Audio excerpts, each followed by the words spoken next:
All right, everyone, welcome back. At this time, we're going to prepare to venture into our breakout sessions. We have three areas to cover today: financial aid, faculty and student services, and admissions and enrollment management. Our sessions will last for approximately 25 minutes. And I just wanted to remind you all at this time that the breakout sessions will not be recorded. At the conclusion of the sessions, we're going to reconvene and our facilitators will report out to the larger group on major themes that resulted from the discussion. We'll also announce 6 gift card winners, 2 from each breakout session. As I mentioned before, we have 3 sessions today. The first is financial aid, how rules and regs can impact campus relationships. And that session will be facilitated by Angie Hovetter, Director of Financial Aid at Frostburg State University, and Melanie Mason, Director of Financial Aid at Stevenson University. Our second breakout room is for faculty and student services, where FaceTime and financial wellness often connect. That discussion will be facilitated by Diana Q. Jacob, financial expert at Northern Virginia Community College, and Dr. Jesse Ketterman Jr., extension educator with the University of Maryland Extension. Our third and final breakout room is admissions, orientation, and enrollment management, decisions. And that discussion will be facilitated by Zakia Johnson, Acting Associate Vice President of Enrollment Services at Howard Community College, and Dr. Brandon Benson, AVP of Enrollment Management at Bowie State University. Our goal for each breakout session is to facilitate discussions that will lead every one of you toward developing one action item that you can take at your institution to advance collegiate financial wellness. I just wanted to remind everyone that advancing collegiate financial wellness as an essential ingredient for student success is our goal here. We want you to bring your perspectives, have an open mind when you're hearing the perspective of others, and think about how just one action from you could impact your students for the better, and again, advance collegiate financial wellness. Speaking of students, I just have to say again how important it is to listen to our students. We've heard that message reinforced from Robin McKinney of the Cash Campaign, Julie Weaver of the Maryland Council on Economic Education, and most recently from Thelma Ross and Heath Kerlock of Prince George's Community College. We have to listen to our students, hear their voices, and find ways to serve them better. So before we break out into our discussion groups, I want you to hear the voice of another student. That student is Fred Curtis. Fred Curtis attended the University of Maryland's Baltimore School of Law. And I met Fred, I have to say maybe 8 or 9 years ago when he began at the university. And we have had a great relationship that began with his orientation. So Fred is going to share his experience as a graduate student in Maryland with financial education on the campus of UMB, and let Fred's voice and his experiences serve as a reminder of the impact that our actions as faculty, staff, and administrators can have on the lives of our students long after they leave campus. My name is Fred Curtis. I'm a graduate of UMB Law 2015, and I work as a political strategist and consultant across the country. And one of the reasons why I think sort of education around financial options for people who are pursuing higher education is the sense of what I'm doing right now. I get a lot of fulfillment from my work. I feel like I'm giving back. I'm having fun. I'm enjoying it. There's room for growth. And I never would have got into this field or into this profession if I wasn't fortunate enough to have people in my life who told me and educated me about the options I had for funding my college education and then paying back whatever loans came with that. And one of the reasons I'm just really appreciative of that, and I'm really appreciative of people like Ms. Tisa, is the empowerment that comes with that. There were things I thought I'd never be able to do, buy a home, start a business, support and help financially take care of family and close friends in some instances, particularly in the last year via COVID. But those were things that I knew I was able to do and that I set myself up financially to be able to do because Ms. Tisa took the time to talk to me about options, to educate me on flexibility as far as repayments and things of that nature. And so I would just encourage anybody. I think there should be an increased amount of education around what your options are when it comes to funding your education. Because there's the practical sense of, there are more than one ways I can go about paying these things back. But there's the sentimental sense of, the empowerment and the belief and the knowledge that you can build generational wealth. You can invest. You can, stockpile assets. You can't really change the trajectory of your family and your kids and your children's kids. But education is where that starts. And I'm just really fortunate to Miss Tisa and all the people out there doing the work that she's doing to help give people like me opportunities that we never dreamed we would have. Apologies, I was muted for a moment. I'm so grateful to hear from Fred about his experience, and just remember as we head off into our breakout discussions that we're looking to advance collegiate financial wellness and impact students' lives for the better. So at this time, I'll turn it over to the production team to send everyone into their breakout rooms, and I look forward to a fruitful discussion. So our session goal was to facilitate discussions that lead every attendee toward developing one action item they can take at their institution to advance collegiate financial wellness.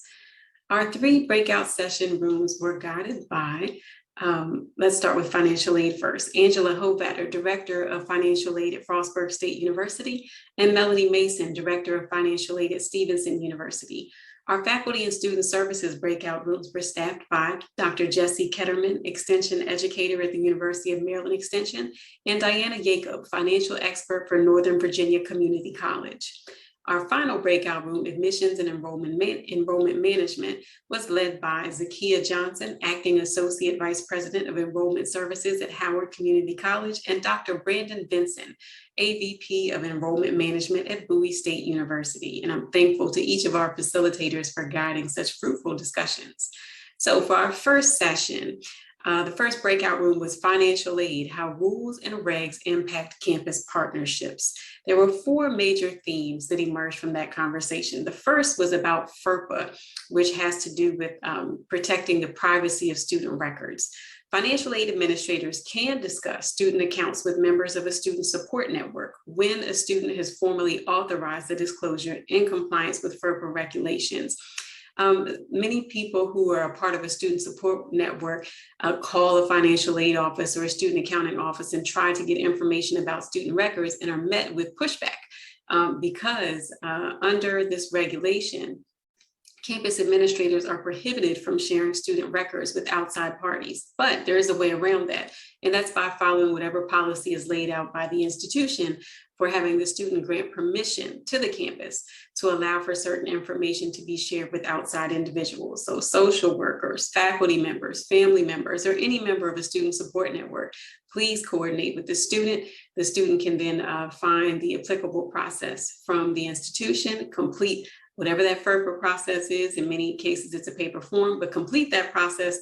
And then the members of your support network will be able to receive information from the aid office about the student's account.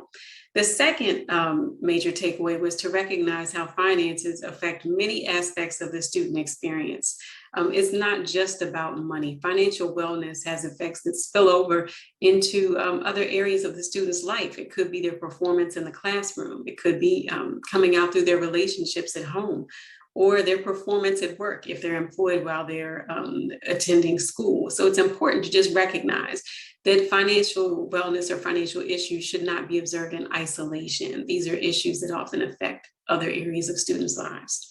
Third takeaway is there is a need for greater understanding among campus partners of financial aid administrators' capacity to assist students and limitations that may apply. In many cases, our financial aid offices get branded as the Office of No, because many times they have to deny requests that come sometimes from students and other times from outside parties who are on campus but in different offices. Much of that has to do with rules and regulations. It's not that your financial administrators don't want to help. It's that in some cases they're bound by compliance rules that prevent them with sharing certain information or taking certain actions. So we need to increase understanding around their capacity to help, as well as the limitations that may prevent them from doing as much as the student or some other parties would like to have them do. Our fourth and final takeaway is that it's important to encourage inclusion of diverse populations in our financial wellness programming.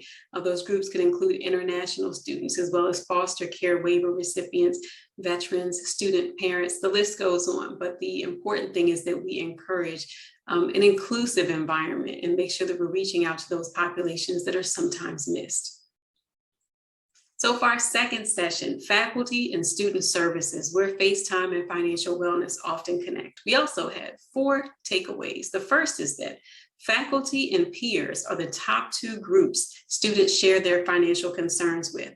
And this may present the ripest opportunity to target for intervention points early in the development of any campus student financial well-being efforts. Second, is that earlier problem identification and intervention is critical to successful resolution and student retention and success. In many cases, we hear about students' financial issues at the point of crisis, but if we can hear about those issues earlier, perhaps we can intervene and provide a successful resolution before the student reaches a state of crisis. The third takeaway, there is a need to develop communications and messaging around student financial issues to destigmatize seeking help or opportunities to learn financial capability skills and to direct students to resources.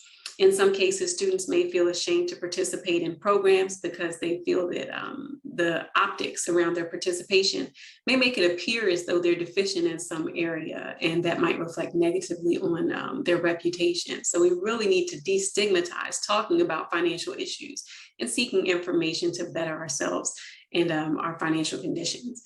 The fourth and final takeaway is there is a need to establish a holistic ecosystem that connects the fragmented elements of student financial assistance across various campus departments, such that staff, faculty, and students all have greater awareness and a clear understanding of what assistance is available and how to access it.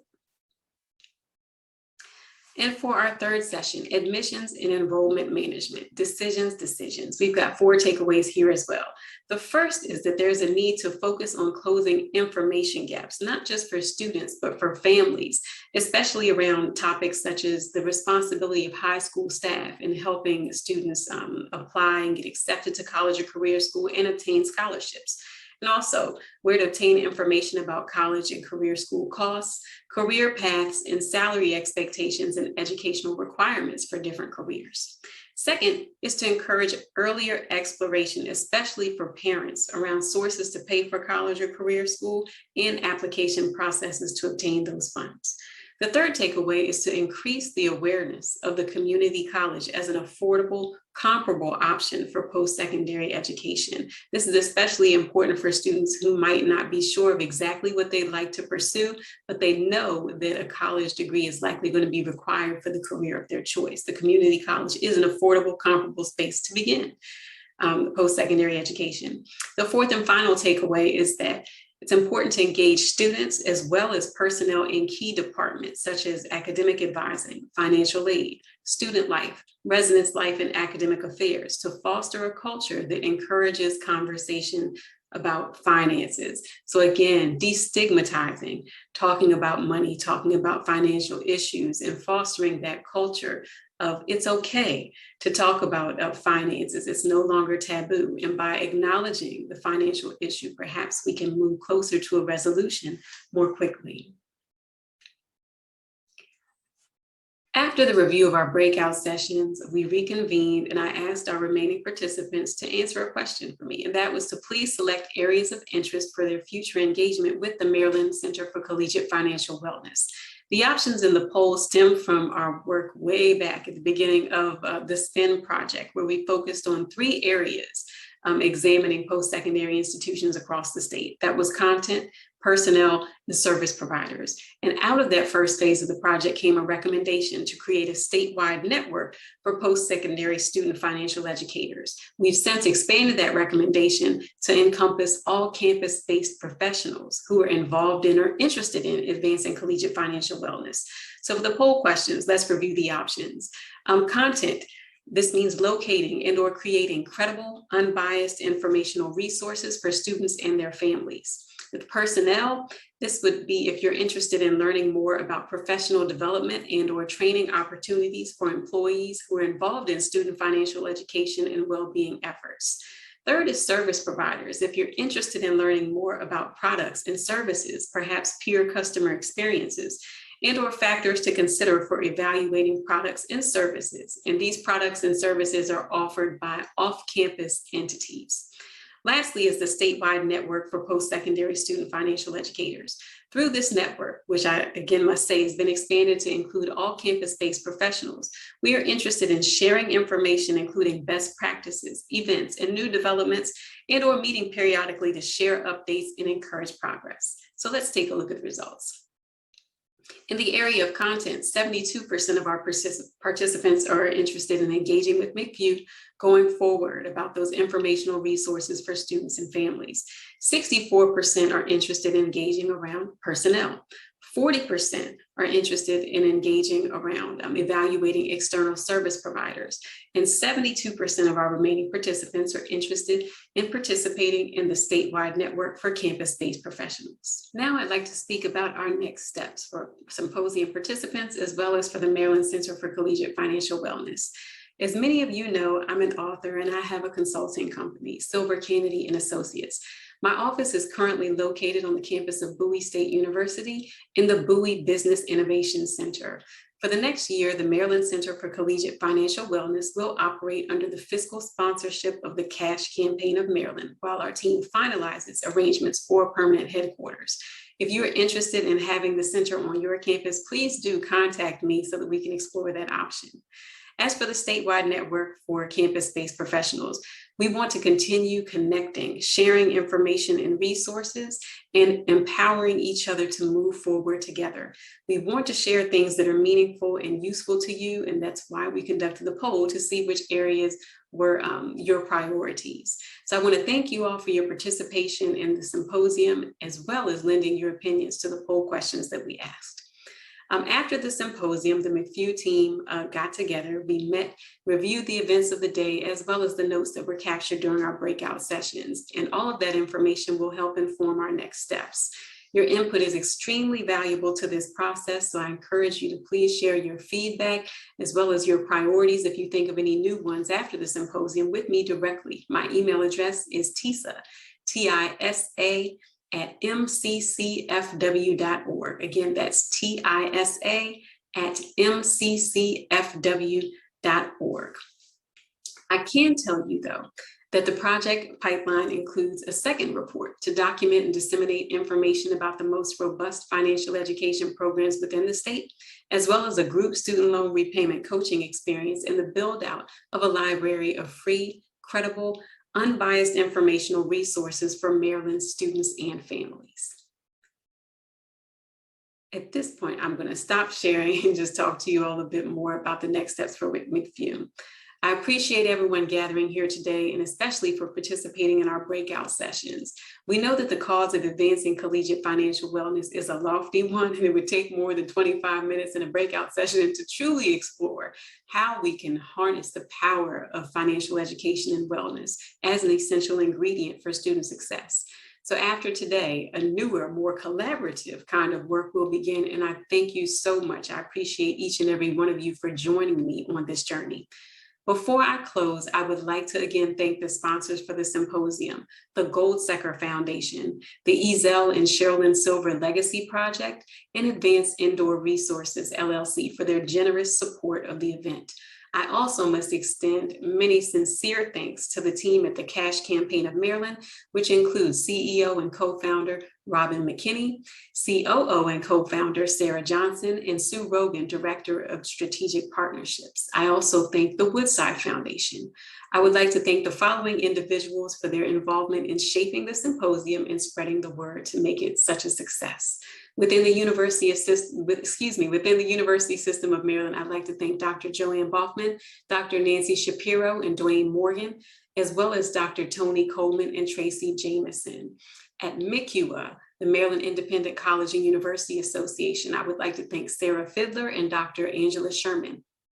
And at the Maryland Higher Education Commission, I'd like to extend deep thanks to Ms. Donna Thomas. I also must thank our production team at Adeo Advocacy, our public relations team, Gail and Doris at GVE Media, and our web social media services provided by Sharon Tina Huzzy of the Business Research Lady. Thank you so much for attending the Maryland Center for Collegiate Financial Wellness virtual launch and symposium. I will be reaching out soon to share more information about the center, its offerings, and the next phase of our work to advance collegiate financial wellness as an essential ingredient for student success. Thank you so much for joining the journey, and take care.